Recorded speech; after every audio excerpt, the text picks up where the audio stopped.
Hey, welcome to the Science of Math. Several of you have requested a demo of what this classes are going to be like.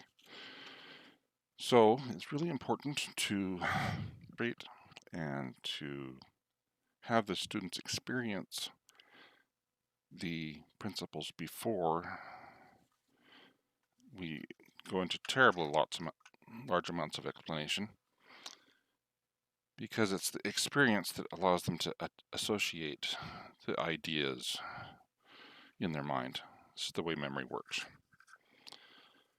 So I'm going to go ahead and demonstrate one of the exercises that I have the students do in one of the demonstrations. So I'm going to start by demonstrating the balance scale. First, I want to give them experience with just seeing how the balance scale works. Now, if we have 3 things on one side, 2 things on the other, then the scale is going to tip towards the left. And I usually demonstrate the idea that if we take a look at the balance scale being tipped and then we add another line, we get kind of a wedge shape. And so with the scale tipped in that direction, I want to draw that wedge shape in the middle, like so. And then on the left-hand side, I have 3 nuts. And I'm kind of lazy, so I don't like to write down the whole word. I'm just going to abbreviate with an N. So I'm going to write 3N on the left side, and on the right side, I'm going to write 2N, and I've just written down what I see. Okay. Now, when we say this out loud, we can say 3 nuts is greater than 2 nuts. And that's the words that are actually used. This symbol right here is called greater than. If we switch the nut to the other side, now the scale is tipping the other direction. And if I put in a line in there, we can see kind of like an alligator mouth going the other direction. And so I'm going to draw the symbol the other direction. And then I'm going to write down what I see. So I see 2 nuts is less than 3 nuts. And another way of remembering this is kind of like an alligator mouth that opens the direction of the bigger thing. Because the alligator's hungry, he's going to eat the ones that's bigger. But I also really like the idea that you can imagine another line on the scale and kind of see the symbol there. So now we have written 3 observations. And if we go ahead and add in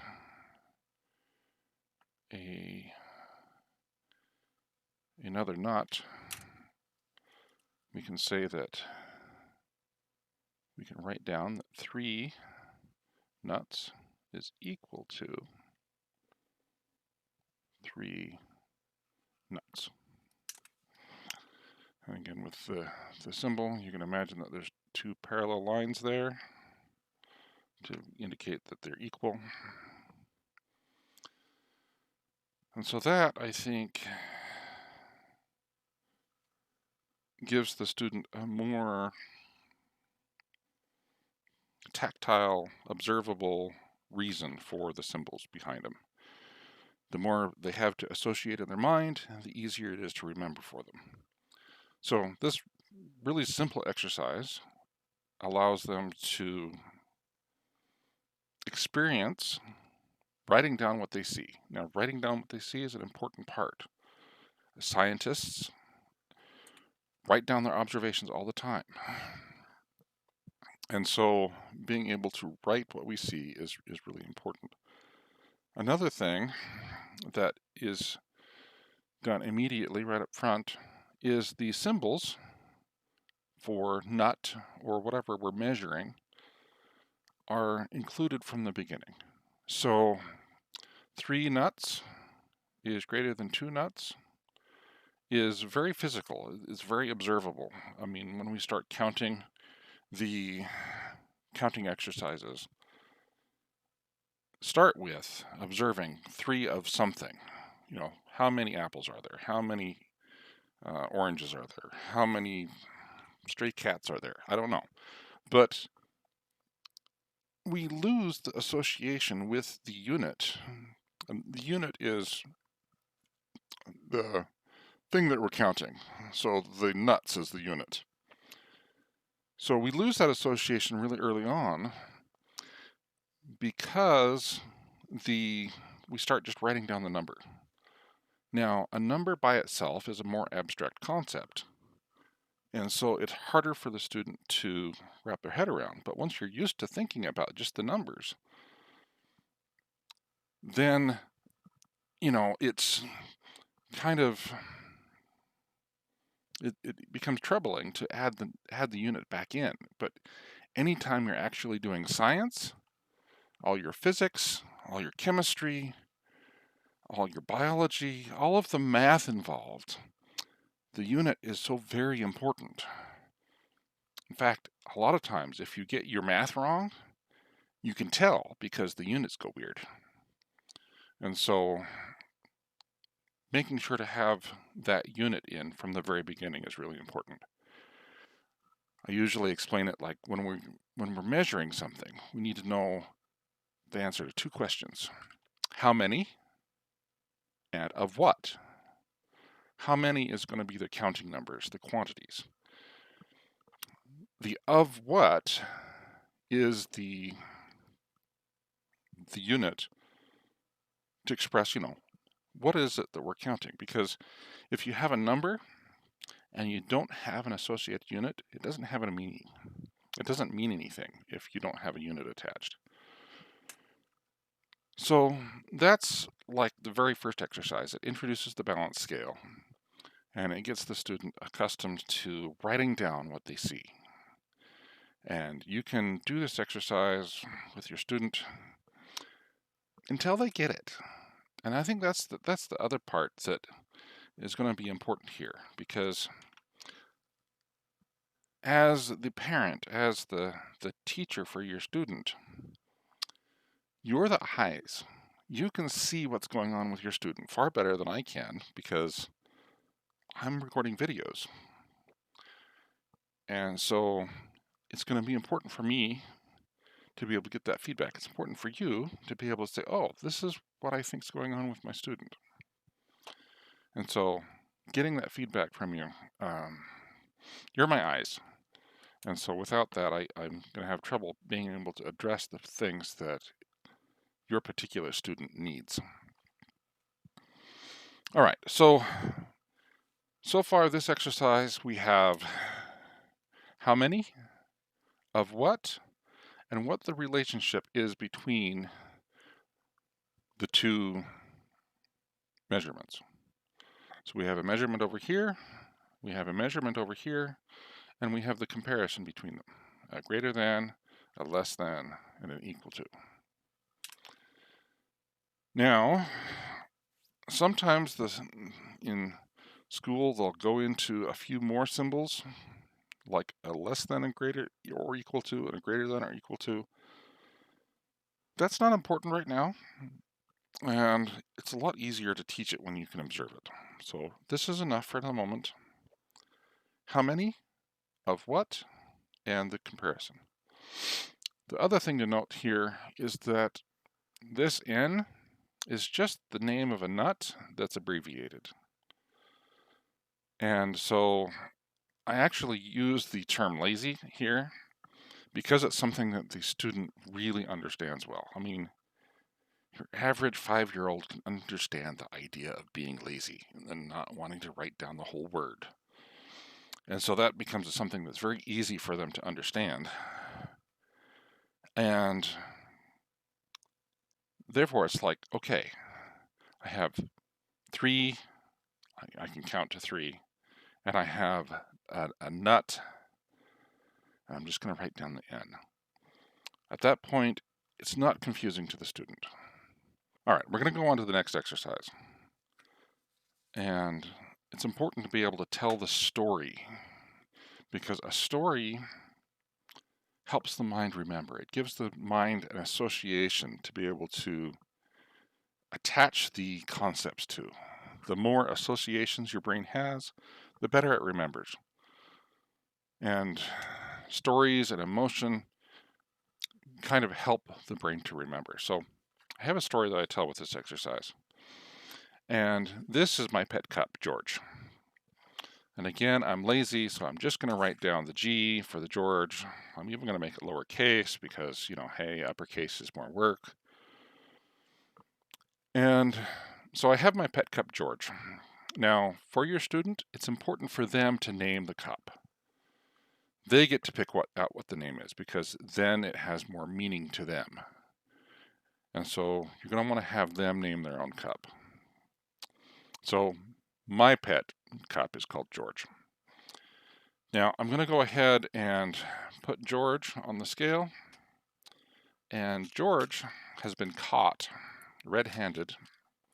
He's like all embarrassed now because he has been eating nuts. And so George has eaten a bunch of nuts. Now I want to find out how many nuts George ate. So I'm going to take another cup and I'm going to put an empty cup on the other side. Now this is not a pet cup, he just happens to weigh the same amount that George does. And so by having the cup on the other side of the balance scale, I say, okay, I'm just going to cancel out the weight of George himself. Not what he ate, but just George. And then we've set up things. So we've staged the story. We have George got caught eating nuts because he was hungry and it looked good. And now we need to know how much he ate. So the first thing we have to do here is we have to make the scale balance. And so we're going to have the student go ahead and add nuts to the other side of the scale. Oop, that was kind of hard to see. So we've got nuts we're going to add here, and we're just going to add nuts until it balances. There we go. And I'm just going to make sure that we can count them all.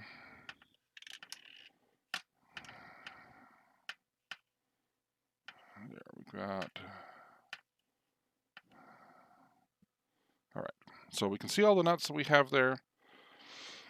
And now we need to write down what we see. All right. So what do we see? We see, first of all, the scale's balanced. So I'm going to write down an equal sign to represent a balanced scale. Now on the left-hand side, I have George, and I have 3 nuts. On the right-hand side, I have 10 nuts and an empty cup. I'm not going to bother writing down the empty cup because that's just to counter out George's weight. It's not important. So we've got, this is our observation. We've made an observation and we've written it down. Observation, step 1 in the scientific process. Now, at this point, the next step in the scientific process is to make a guess. Guessing is something kids, 5-year-olds can get. So we're going to guess how many nuts George ate. We have some evidence now, we're going to make an educated guess. So they need to guess. And I'm going to guess that George ate 7 nuts. But I want to write it down because that's my guess. So I'm going to write down 7 nuts in the corner as my guess. Now, the next step is to experiment, to test our guess. First of all, our guess is called a hypothesis. And I will refer to hypothesis. Hypothesis is kind of a big word. And so to make it easier to remember, I'm going to pronounce it a different way for the student. I'm going to say, okay, this word is hypothesis. So a hypothesis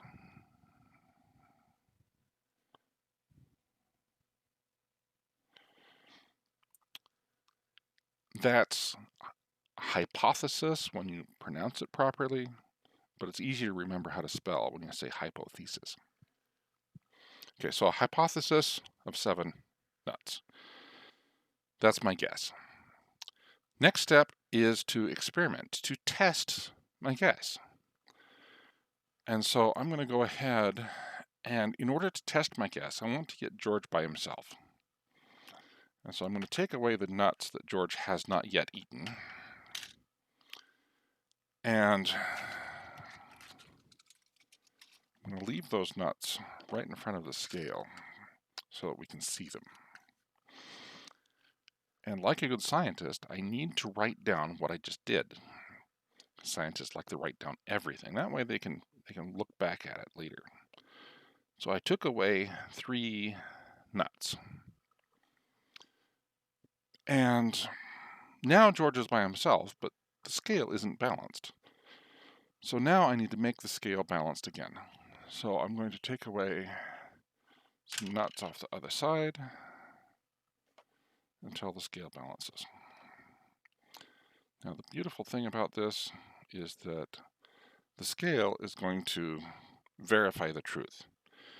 Because if they take away 1 more, it's tipped the other way, and so they can tell what the answer is without having to really, it's just something they can see. They can see when it's balanced. All right, so now we've balanced the scale again, and I ended up taking off 3 nuts from the other side. So I'm going to write down 3, I'm going to take away 3 nuts. Now this symbol here is for takeaway. This symbol here is for and. And that's about as much as I'm going to go into them at this level. Because everything else you can do with the symbol isn't important yet. So George and 3 nuts is equal to 10 nuts. I took away 3 nuts from that side. I took away 3 nuts from the other side. I'm just writing down what I see. Now I'm going to draw a line to say, okay, that's the experiment. We have initial observation, hypothesis, experiment, and now I'm going to observe the results of my experiment. And so what I see is George, and then I see George is equal to, George looks a little funny, that's okay. And then I can just write down what I see. And so I see 5 and 2, 7 nuts altogether is equal to 7 nuts. So I have written down the observation of what I see. That's all I've done. George is equal to 7 nuts. That just happens to match my guess. So I see 7 nuts here, 7 nuts here. Hey, my guess was right. I've verified my hypothesis. All right, now I want to say, well, is that really right? Can I check another way? And I can. I'm going to go ahead and take George. I'm going to look inside George. And George, in fact, does have 7 nuts in him. That's the second verification. So I know for sure that I'm right. So I've followed the scientific process. I've observed here. I've made a guess for my hypothesis here. I've done an experiment. And these are what I did for the experiment. And then here's my results. And I've observed my results. So I followed the scientific process here. I've also learned a couple things. I've learned that in order to form a good observation for what two things are equal, I've got to make the scale balance. So I've learned to make it balance. And I have to make it balance for the initial observation. And then on my experiment, I have to keep it balanced.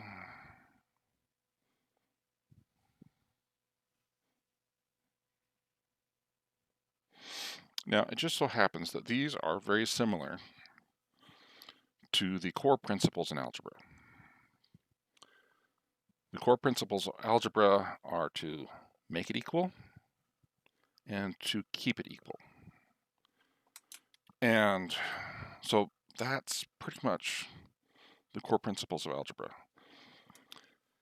Now, when we look at what we've written down, we've written things down in an algebraic way. This is what it looks like when we actually perform algebra by hand. That's not what we actually did. We just wrote down what we saw. But this form lends itself to being able to do the algebraic manipulation without having to have the scale. Because sometimes it's hard to measure things. And so this allows us to solve things. But first, they need to be able to be familiar with the language. And so we're just going to write it down on observations. We're not going to get into any complicated algebraic rules at this point because they need to experience it first. Then after they've experienced it, then it's like, oh, this is old news to me. You know, this is stuff I'm comfortable with because I've seen it, I've written it down. So the question is, can we do this without having to do the work on the scale? Sometimes things are hard to physically measure or physically manipulate. So later on, after they're very familiar with this exercise, we're going to have them see if they can do this without the scale and still get the right answer. So, introduced to algebraic notation, they're familiar with things like George and nuts being part of their math in a way that's not threatening or confusing because they're just writing down what they see. Everything's very observed and they've got it like this. There is one more thing that they've learned, and that's from this observation here. And that's that they, in order to keep things equal, keep things balanced, they need to do the same thing to both sides. That is one of the techniques for keeping it balanced. The other one is to exchange something for something else of equal value. That comes in a later lesson. So the substitution principle, that comes later.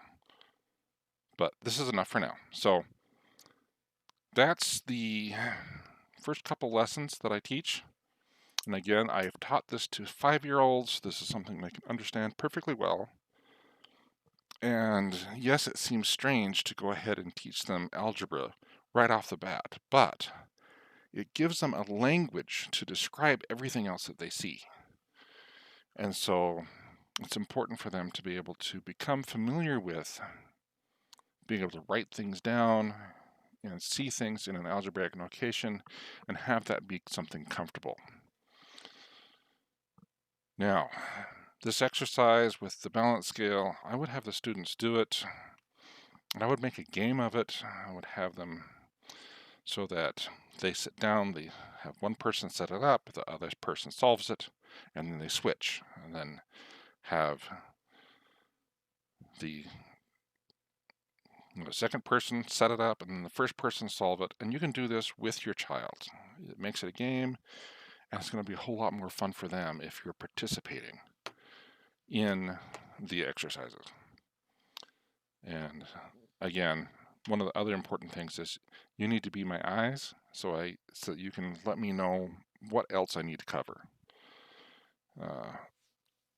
And so that's that part of it. One of the other really important things here is the learning for mastery process, because the feedback from the student, what it is that they're seeing, what it is that they're doing, those type of things tell me what I need to teach next. So I don't like tests because people are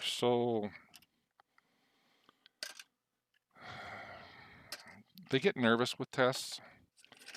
And I think the important thing is to be able to remember that, the important part is to find out what the student needs to learn next. So any answer that they give, when you evaluate their understanding, is the right answer, because that tells us what they need to study next. One of those answers might be that they're ready to move on to the next thing. A different answer they might get is they might need more practice with it. They might need more experience with it. And sometimes they're just not getting it because they haven't had experience with an underlying concept. And so we need to be able to have a map of those. And so this next coming year, we're going to be building a map of understanding for the student. So you can go through and say, okay, they're working on this one. They're having trouble. What can I try? What can we go through? What can we review so that the student can get it? Now, my mentor in this whole process, Chuck Tinney, he's a professor. He was a professor. He's since passed on. But he was a professor up at the university. He's taught classes for a long time. And at one point, he taught a classroom of over 50 high school dropouts that had gotten laid off. And he had an opportunity to train them so that they could get a better job. And he spent 6 months making sure that all of the missing principles that they didn't get, they went over and made sure they all understood it. And that got them through the foundation. The next step that he went through, after he had filled in all their understanding, 6 months, he got them all through their GED level of understanding. They all had everything that they should have learned in high school and in grade school, had all their holes filled in. Once he had provided a solid foundation, he was able to get them through their bachelor's degree in the next 3 months. Now that was bachelor's in engineering.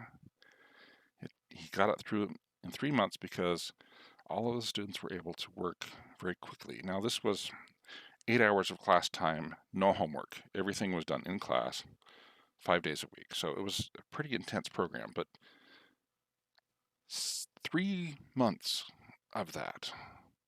And all of them were able to pass their exam to go into, to prove that they've learned, that they qualified to be engineers. And so, and I do mean all of them. There weren't, the only people that didn't get their engineering exam passed were the ones that quit.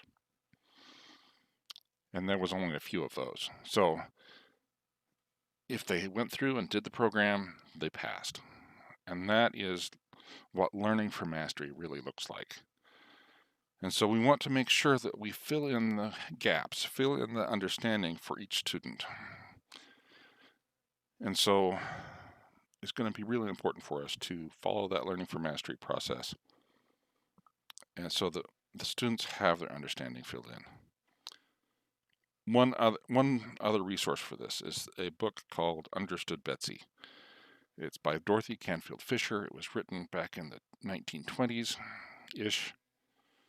That's to my best recollection. I don't have anything in front of me to verify that right now. But It's a wonderful story, and it shows a contrast of a young girl going from, at the first chapter, she attends school in a big brick building with, a whole bunch of other students, and basically the way modern education has followed that example from the beginning. Well, not from the beginning, schools today are much the same way. And then she moves from there to out in the country where they have a single room schoolhouse. And they have maybe a dozen or so students. You have one teacher for all of the grades. And Betsy, who is the main character, she's confused because after checking her understanding, the teacher says, well, you're like 5th grade reading, third grade in most subjects, but your math is at a 2nd grade level. And so she was all confused as to like, what grade am I? Well, it didn't matter what grade she was. What mattered was what she understood, because her understanding informed the teacher what she needed to study next. And so this teacher was able to spend a little bit more time with her on her math, and the teacher actually had her help another student with her reading. And so it was a really good model for another model for learning for mastery. I highly recommend it. It's a fun child's book. It's a classic. I recommend everybody read it. It's an easy read. It's also public domain, so you can download it from anywhere. Gutenberg, the Gutenberg project has it available for a free download. You can get it on Kindle or just read it off the internet, and so there's no cost involved. So go read Understood Betsy. And this has been the example for what the lessons are kind of like. Again, very centered on scientific process, very centered on observe first and then describe. Very learning for mastery. And I've got material from,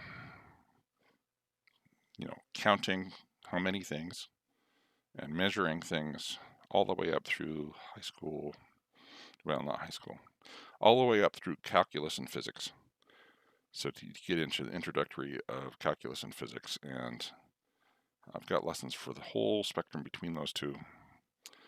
And as you give me feedback on what your student needs, I'll be able to make sure that we have lessons for all levels. So that's the science of math. And so I'm excited to be able to help you with this journey. All right, talk to you later.